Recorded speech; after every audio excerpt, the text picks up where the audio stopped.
ఈరోజు వికసించబోతున్నటువంటి ఈ మొగ్గలు చూడండి. మొత్తము ఇంట్లో బ్రహ్మకమలం మొక్కకి 23 మొగ్గలు వచ్చాయి. ఈ 23 మొగ్గల్లో ఈరోజు దాదాపు సగ భాగం కంటే ఎక్కువ 15 మొగ్గల వరకు ఇవి ఈరోజు మరి రాత్రికి పువ్వులుగా వికసించబోతున్నాయి.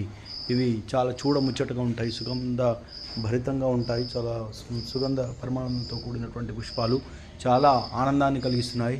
మరియు అదేవిధంగా ఈ పూసినటువంటి పూలని మనము భగవంతునికి సమర్పించినట్లయితే మనకున్నటువంటి కోరికలన్నీ కూడా మరి తీరుతాయి.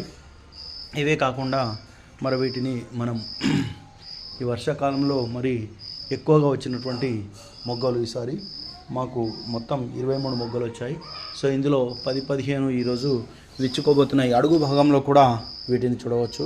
ఇక అడుగులో 1, 2, 3, 4 ఈ విధంగా అడుగు నుంచి పై భాగం వరకు కూడా ఉన్నటువంటి మొగ్గలు ఇవి ఈరోజు విచ్చుకోబోతున్నటువంటి బ్రహ్మకమలాలు రాత్రికి చాలా సువాసనతో ఉంటాయి. ఇవి చాలా శుభదాయకం.